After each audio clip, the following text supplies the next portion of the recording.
nga pala yung camera dyan. Para naman na hindi halata. Nahiya na rin ako sa katabi ko dahil nahiya sa katabi ko eh. Siguro hindi yung nag-reels. Kaya pa naitingin sa akin.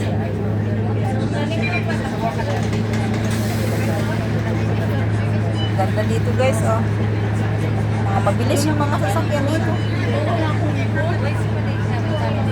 Kaya kontrolado yung manino. Kailangan nakasisip ka lang.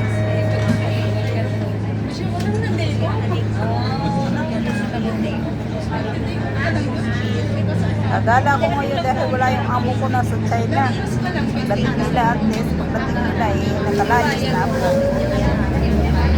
Wala akong oras na umuwi. Umuwi ako nila po. Tantahan lang ako sa labas guys. Sumama ko sa pagkakas ng mga Pinay. Kasi wala naman ang sumasama.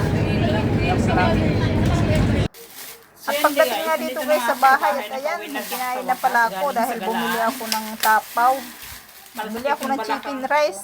Bili pala ako ng chicken Pinabalot rice. ko na lang dahil nagutom na nga ako. Tapaw na rin ako ng Alas 7 na yan guys, dumating ako. mayroon chili. At nalasahan ko nga yung binili kong kanin ni medyo balat-alat. Hindi talaga, iba-iba talaga yung lasa ng tindahan.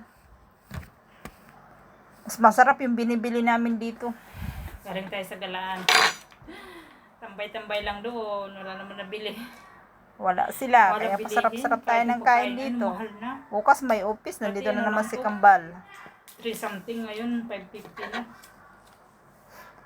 Ayan pala guys, nababagay Wala dyan sila sa dito chicken kung- rice, kailangan meron chili. Kain tayo. Kasi kung walang chili, walang, di masarap kasi wala siyang anghang. Kailangan talaga may chili. So yan lang guys ang aking video. Maraming salamat sa inyong lahat sa panonood sa aking video ng kahit ano-ano na lang. Sana hindi kayo magsawa sa akin guys. Thank you.